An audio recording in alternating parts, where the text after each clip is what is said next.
In the year 1914, Gellert Grindelwald sat in a high-backed wooden chair, staring into the fire expectantly.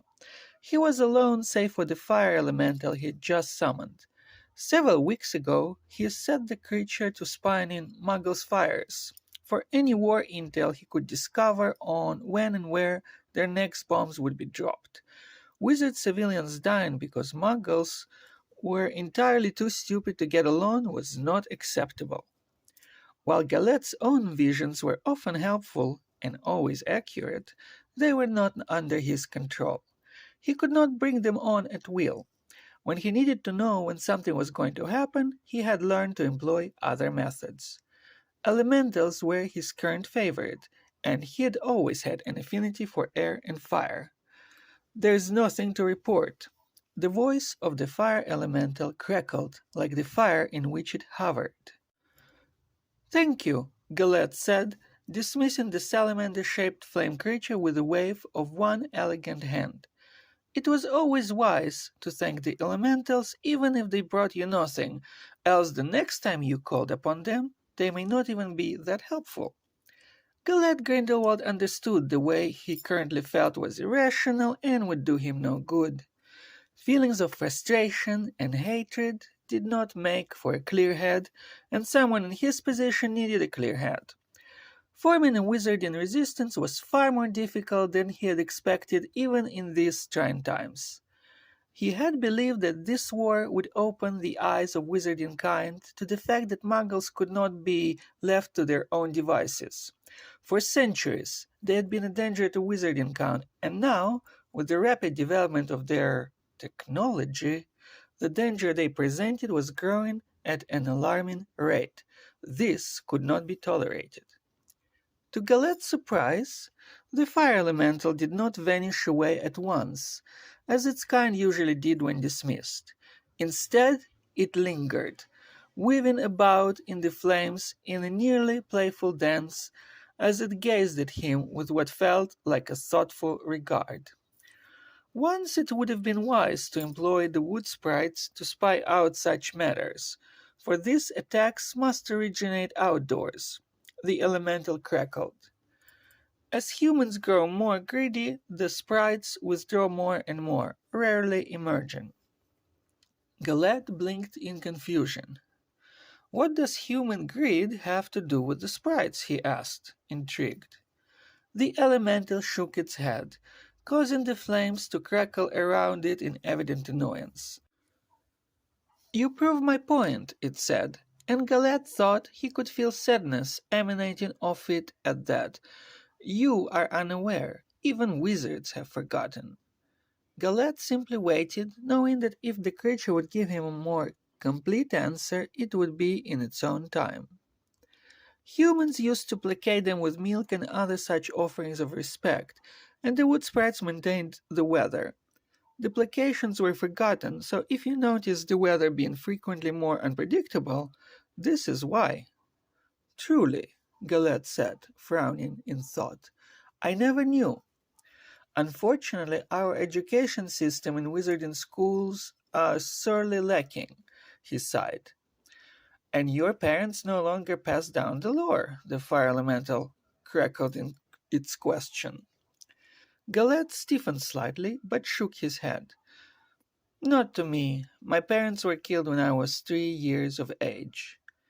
His parents had died when their boat was destroyed by a nearby Muggle ship exploding due to some sort of accident. "Well, unless all the parents die, the others among you have no such excuse." Gellert felt his lips twitch. "Quite true. So should I offer milk to the wood sprites for an audience? Must I go deeper into the forest to do such a thing?" The fire elemental shook its head. "They do not like humans now. They will not help you." Gellert frowned in disappointment.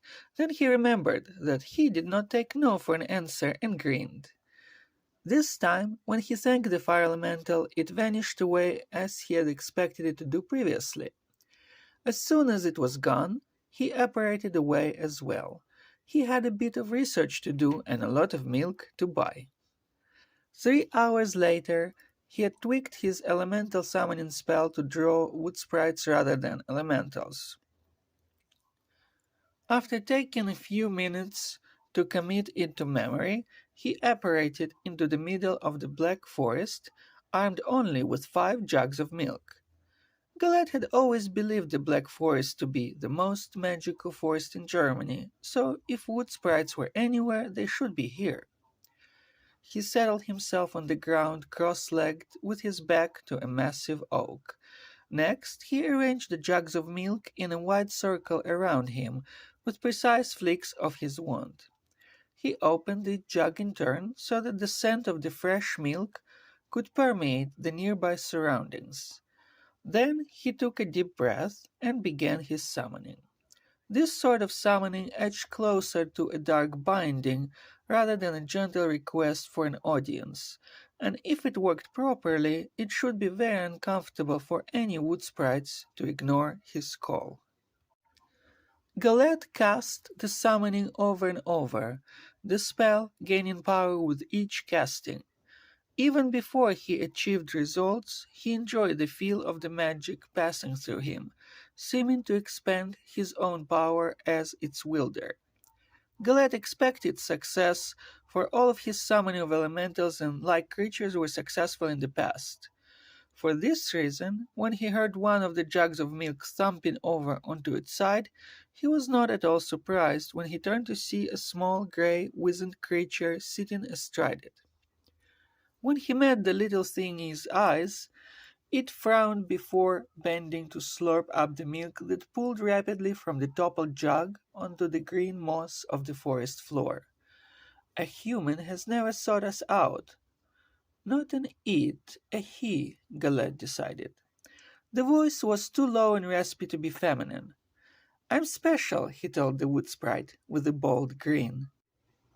What do you want? The sprite asked, peering up at him before bending to slurp up more milk.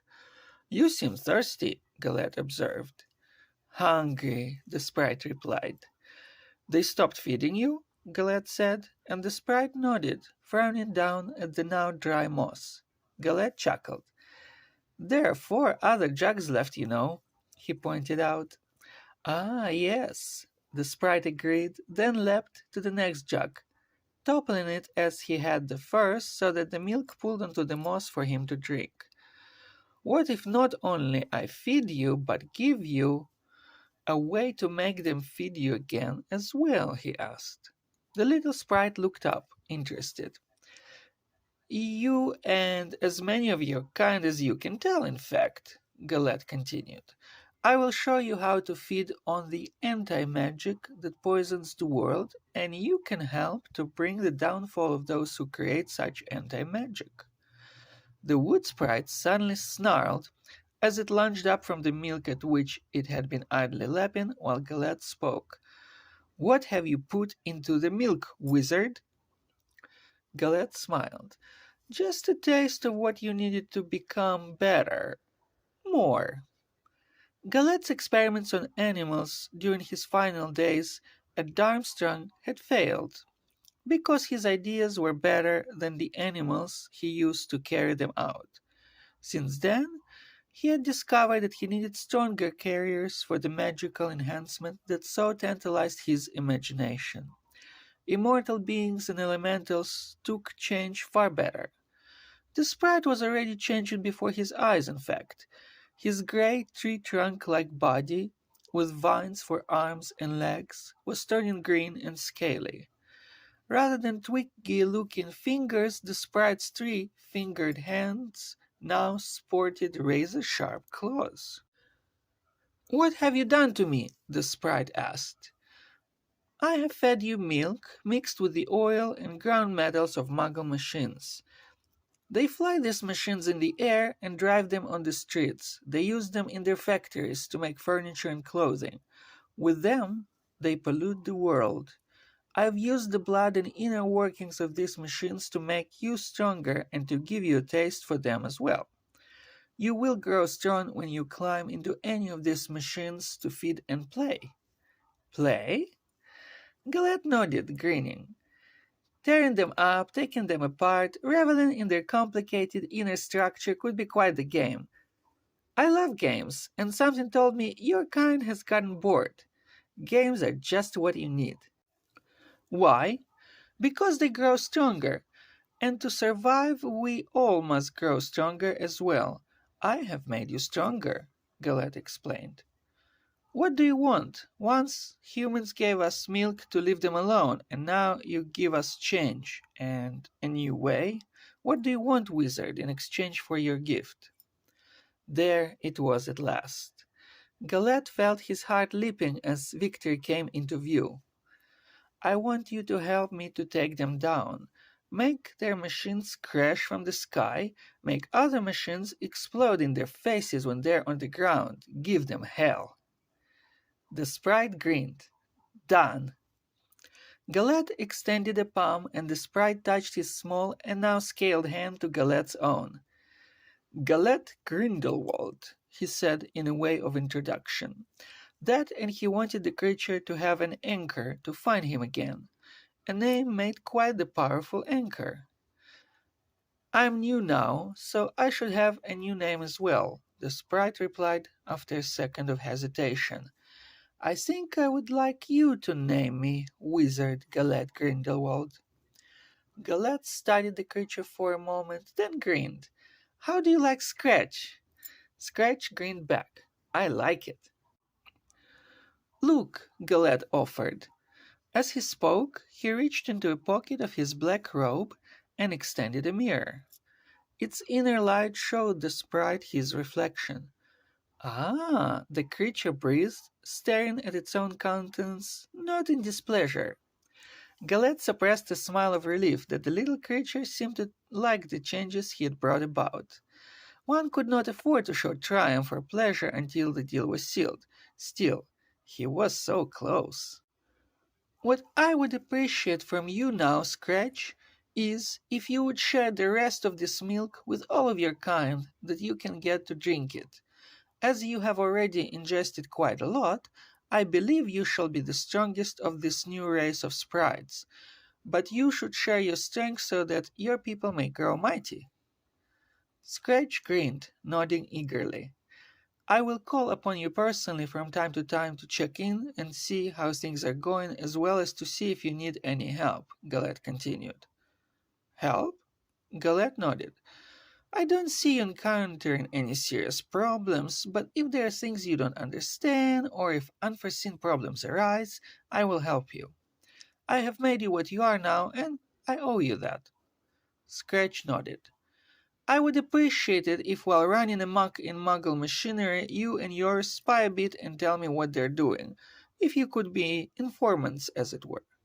Scratch nodded again. When they parted, Gellert felt he had made a new friend. Before long, word had spread in Muggle newspapers of Scratch and his kin causing many machines-based accidents and disruptions. Only the Muggles called them Gremlins. Gellert actually found the name quite fitting and hoped Scratch did as well.